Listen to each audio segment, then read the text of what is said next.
Hope you are doing well today, and thanks for listening to the first ever episode of Scandals of History podcast. You definitely already know about this affair at Hamilton and Maria Reynolds. If you don't, well, we got an anonymous guest on the podcast who's probably the most clueless person about history. You want to introduce yourself? Wow, great way of putting it. Clueless person? Is that how you respect your guests? Yes. This is very disappointing. All right, keep going. Yeah. Most of this information that we found is probably from the biography of Hamilton. It's not probably. It is found from the biography of Hamilton by Ron Chernow and Alexander Hamilton's Guide to Life by Jeff Wilser. Both great books and both credible sources. Why are they good books? If you're a history person... I'm not. You just said that. I like reading them. Okay, well, we're going to go over the fair. So, you've seen him on the $10 bill, also on Broadway, but that was Lin-Manuel Miranda dressed up as him. Say that 5 times fast. Lin-Manuel Miranda. Alexander Hamilton, what a man. By the age of 34, he had fought in the Revolutionary War, attended the Constitutional Convention, and he hung around some pretty famous people. Listen, if all this was happening during my time, I could have done it as well. You could have done the same thing he did? If there was a Revolutionary War, yeah. if we discovered a new country, yeah. If all this was happening during my time, you'd be the one. I could have done it as well. Why are we giving this guy praise? It's pretty cocky of you. That's not cocky. That's realistic. Well, he was a pretty famous person. He was the very first treasurer of the nation. Oh my gosh. This guy was well known throughout the colonies. Wow. No, keep going. So what I'm about to talk about is a scandal that takes place I'd around... like to introduce myself. Now you'd like to introduce yourself? I did take AP US history for all those listening, so I do know some stuff. Keep going. So this takes place around the year 1791. Alexander Hamilton was married at the time to Eliza Schuyler. They had 3 children and were soon to be expecting a 4th. Oh, wow. The family lived in Philadelphia. At this time, this was the nation's capital. Where in Philly? I have no idea. Yeah, you'd have to look that up. I thought you read Ron Chernow. I mean, there's probably... Okay, how about this? I'll send you the exact latitude and longitude location, then you can go and... That's funny. That was sarcasm. So they were living in Philly, and they're at their house. They're doing whatever he does, and pretty much Hamilton was probably writing something. But on an ordinary day, a woman was knocking at the door. He opened it, and it was Maria Reynolds, and he invited her inside his house. Maria Reynolds, most likely a sexy woman for her time. She was married to James Reynolds. She was born in New York. A little history from her. Her name was actually Mary Lewis. At some point, she changed it to Maria and got married to James at the age of 15. After 2 years, they had 1 daughter. When Hamilton had taken her in her house, they went to a separate room.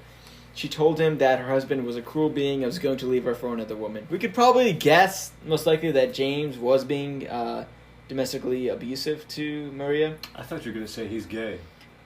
No. I know, I thought that. But he was an awful husband. Also, when reading the books, apparently, like, people even around the neighborhood or people who knew of James Reynolds regarded him, or he described him as like a sleaze bag. Like, he was just not a good person. What's a sleaze bag for this era? Because I knew in that era, you put your shoe in dirt, oh my, oh me. They're not British. This is taking place in America. I don't know why you give a British accent. They're British in my head. Well, they're not. So Hamilton felt sympathy towards Maria and told her he would visit her that evening.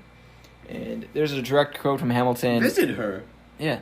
He was going to visit her to give some money. No. If someone told me that my husband's beating me, I'd be like, all right, girl, let's get you out of there. So the reason why Hamilton probably felt that way was because of his mother.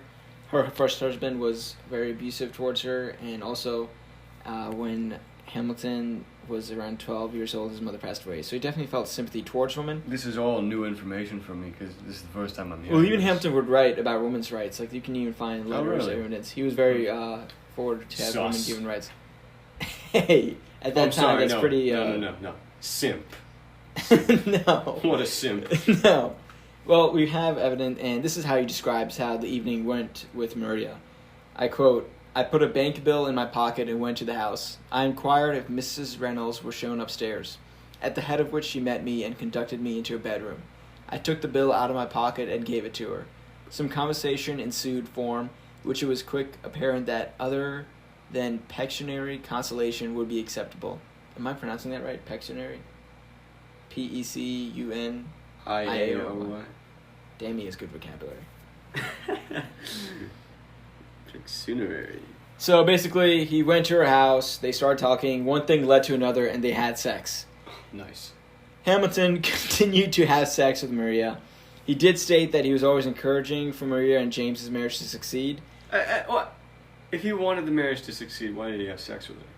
Probably, I don't know, he found her attractive and one thing led to another. But okay, well, I think my buddy's girlfriend is attractive, but I'm not gonna, like, sleep with her. And then hope for her to stay with your buddy. Yeah, no. Like, this dude's a treasurer? How the hell he become a treasurer with that kind of logic? I'll sleep with her. And then, maybe she'll stay with her husband. That's not how it's gonna work. I know I did the British accent. No, it's just that they fought the British and probably despised them after the war, and you still continue to do the accent. Yeah, I know. Okay. The British. But no, I agree with you. Like, you wouldn't think of that way, but probably that was his intention. No, listen, and buddy, he just wrote that. He just said, "I hope they succeed." This man, if he's treasurer, if he's all these smart things, the play. He was very cocky, and before he got married, he probably had a very high body count. There have been rumors that he was bisexual too. Oh. Sus. In December 1791, he received a letter from James Reynolds, and this is how the letter went. Quote, "Instead of being a friend, you have acted the part of the most cruelest man in existence. You have made a whole family miserable now. Sir, you have been the case of cooling her affections for me. Squad going She was a woman." house. Wait, I haven't finished. "You have been the case of cooling her affections for me. She was a woman." Cooling? Buddy, you beat her. Okay, I didn't... Did he think that, oh, God, because he slept with you, that's why you don't like me? No, you beat her, big guy, come on. I don't think there was, we don't have evidence that he beat her, but most likely he was probably a cruel husband, and probably beating her and cheating on her, too. Yeah, cruel for this time is what? At this time, he could have gotten away with anything. I'm so sorry for you, Maria, or Most Marie, likely. whatever your name is. Yeah. What's her name? Maria. What was it before? Mary Lewis. Why? Did she change it to Maria? Yeah. Did she think adding that, 2 more vowels at the end was really going to spark things up for her? Married to Maria? She got married at the age of 15, though. Yeah. Okay, wait, hold on. I know you said that before. Did she change her name before marriage or after marriage? Probably before. Okay, so but at 15... Don't hold me to that. At 15, she changed her name. You know what I would have changed my name to if I was 15? What? You have changed your name. Will Smith. So James Reynolds told Hamilton that he wanted to meet with him. Also, he threatened Hamilton that he would tell Eliza about the affair if Hamilton would not meet with him. So no one knows for sure what exactly happened during this meeting, but basically James stated that he wanted $1,000. And this was about 1/3 of Hamilton's salary at the time. Hamilton probably scared of breaking his wife's heart, and even if this How much affair is was this revealed, dude making if it's 1/3 of his salary? probably close to $3,000, give or take more, $2,000 per year. $3,000 per year? Wow, this dude is poor. At that time. At that time, how much would it Equivalency? No. Yeah, equivalent to now. We can look it up. Hold on. I hate history. Why do you hate history? Let me talk about a bit of my backstory since we've been talking about Maria. You said you wanted to remain anonymous. Yeah, I know. I'm going to talk about my backstory, though. Okay. So, anyway, I took AP US History when I was a junior in high school. Hasn't been that long since. So, I still have some vague memories. And I remember every day in class hating that class. Despising it. I mean, the other dudes in that class, there was only 3 other dudes in that class. Okay, according to officialdata.org, I'm not making that up, CPI, inflation calculator, $3,000 in 1790, this year was 1791, but $3,000 would have been worth $84,489.46 today. That's pretty good. Yeah, that's a good All right, salary. good for him. Actually, I don't even know, the current salary of the U.S. Treasurer is, wow. Yeah, I would expect it to be more, $213,000 and wow. $213,326. It's okay. Pronounce your words. Alright, moving on. So this is a tough part, because even if I was in Hamilton's shoes, looking back, he would probably pay the price and stop fucking Maria Reynolds before anything. Hey, don't use that kind of vulgar language around me, please. I'm sorry. He would have stopped sleeping with Maria Reynolds. That's better. So why do you keep fucking her? Basically, anytime he'd stop himself, he would receive letters from Maria and James. And he always hid the letters away from his wife and other family members, even including his children. And even Maria's sisters or her father. But anytime he would get a letter from Maria, it was about... So anytime Hamilton would stay away, he would receive letters from Maria. Maria kept writing that she needed him and could not feel happy. And James also kept writing to Hamilton to come over to his house and that he would never mind. Just a quote from James Reynolds. Oh, okay, yeah, just a quote. Yeah, come on, say it. For my own happiness and hers, I have not the least objection to your calling as a friend to both of us. So this dude was a cuck. A cuckold? Yes. Well, basically, he was... And he liked it. I don't know if he tied himself up and watched Hamilton fuck Maria, but I'm pretty sure he definitely was just what century is this again? 1791. That's a pretty kinky century. 18th century? Yeah, that's a pretty kinky century. Well, for sure he was pimping out his wife. From my knowledge of AP US history, that's a pretty kinky century, though. What knowledge do you have? The minimal. So, any amount of money exchanged between Hamilton and Reynolds... Second off, don't question my knowledge. I'm a very smart person. You are. I'm not. I failed calc like 2 times. That's pretty... 3? No, just 2 times. Okay. Yeah. So Hamilton still kept paying even additional amounts, and any amount of money was documented by letters and receipts. And the affair continues, but no one knows about it except for Hamilton, James, and Maria. Yeah, dude, this is a cuck situation. He's like, come over to my house. I have no objection. No, a pimp would be like, hey, get your ass over here. Pay for my bitch. So Jacob Klingham, he's a friend of James Reynolds, and he was visiting James and saw Hamilton, and surprised to see the nation's treasurer. And he was just imagine you just walk into someone's house and the U.S. treasurer's there. That's hilarious. That would be something. I mean, back then, yeah, that would have been crazy. I feel like today, not many people know about the cabinet or about the names of the cabinet members. Yeah, I don't even know what the cabinet is. The president's name. What's the cabinet? What is that? Just people's positions as treasurer, secretary of state. Oh, okay, yeah. You got the gears turning in my head. So Jacob Klingham asked James why the nation's treasurer Hamilton was visiting, and James just basically told Klingham he was receiving money from Hamilton due to speculation. So I don't know what exactly James may have told Jacob, but he definitely did not tell him about the affair, most likely. He just told him that he received money just due to speculation. That's what we got from the book by Ron Chernow.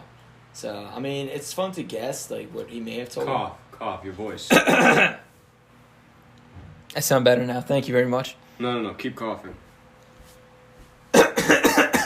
We can turn this into ASMR. No, we're not doing that. This is where things went wrong. In the summer of 1792, James and Jacob were arrested. So there were a group of war veterans from the U.S. government that the U.S. government owed money to, and one of them was Ephraim Goodenough. His last name was Goodenough. Are you good enough? Are you good enough, Ephraim? Stop saying that. That's not my name. Are you good enough, Ephraim? Imagine the guy that married her. If that was my daughter marrying a guy named Goodenough, I was like, yeah, now you'll be good enough. At her wedding, I'd be like, I didn't like him, but he's good enough. That's cringy. That's a cringy joke. I apologize to everyone who's hearing this. I'm not proud of that joke. Not proud of it. Is this your first podcast? Well, honestly, this is my 5th. Ephraim. And at this point, I'm ready to kill myself. Quit. You can't say that. Ephraim Goodenough was deceased, and somehow James Reynolds and Jacob Klingham proved themselves to be the owners of his estate. They somehow even told someone to lie in court to prove they were the rightful owners. Also, James and Jacob had to have stolen that list with the names of soldiers who were owed money by the U.S. government, and we don't exactly know how it was stolen. How they steal it? I have no idea. Was it like a Nick Cage National Treasure situation? Maybe. Did he have to get the correct frequency of the heat pattern on the Constitution? Even going towards it, it gets even worse. Because, this actually happened. This is not even made up, and it sounds like a place from a soap opera. Yeah. When James and Jacob were arrested, the prosecutor was Oliver Walcott Jr. And they were found guilty. They were sent to jail, and James believed Hamilton was the one involved in his jail sentence. And he even wrote to Hamilton twice. Hamilton never wrote back. Which is pretty shitty of So he's ghosting Hamilton, him. because Hamilton would have been He's ghosting him. smart. Yeah, he ghosted. He got his Snapchats and he left him undelivered. That's what basically happened. Okay, boomer. That's so mean. Now, I just said he ghosted him, and then you went all the way. You're like, oh, Snapchat, TikTok. never mentioned TikTok. Now, Walcott... Why shouldn't I mention TikTok? No, I said I never mentioned TikTok. Oh, okay, yeah. Now, Walcott and Hamilton already knew each other, even before Walcott prosecuted James and Jacob. Hamilton was the treasurer, and Walcott Jr. was once the comptroller of the treasurer. He was the comptroller treasurer at the time, and eventually... Pronounce your bloody words, man. and eventually became the nation's next... Comptroller. Became the nation's next treasurer. He told Hamilton that James kept saying, made disclosures injurious to the character of some head of a department. Basically, James was in jail and saying that if he was not released, he would reveal information that would defame someone important. Do you have anything to say about that? I thought I was supposed to shut up. But, yeah. I mean, if I was the guard and James was, like, yelling that out as, like, made disclosures injurious to the character of some head of a department, I'd be like, man, shut the hell up. I don't want to hear you. First off, that's funny. That was sarcasm. Second off, if he said to me, hello, I've got some information on someone, I'd be like, okay, good. Keep it to yourself. Well, everyone, thanks for listening to part 1 of the Hamilton and Maria Reynolds Are we affair. done? Well, for part 1. Shit, how many parts are there? 2. Oh, thank God. Of the Hamilton Maria Reynolds affair on Scandals of I'd like to say History. something. Please follow, like, and keep learning I'd about like to say something. history. What do you want to say? I'd like to say something. To all those who are listening, to the two... God, Mom's cooking. Like, that's the fire alarm. If anybody's concerned, don't worry about it. We'll get rid of it. I mean, yeah, Someone on the it'll other be end fine. is taking off their headphones like, oh, is there something? No, okay. I just have something to say. I hope anyone who's listening, maybe the 2 people who are listening to this, Shut up. just take into account that, don't, have sex out of wedlock. It's dangerous. Yeah, it is really dangerous. is. I mean, we like to say, be yourself, And do don't your pimp thing. your wife. Let me talk. Be yourself, do your thing, but no, stay safe, okay? Don't, end up in jail or have, like, a dude being a cuck, ending up in jail and saying, I know some information. Just, go home to your wife and have some, good time with your wife. Yeah. You have a wife, man. Some of us aren't that lucky. Chillax. Please follow, like, and keep learning about history. At the end of the day, none of this is fictional. It happened in real life, and there's always something scandalous to be found.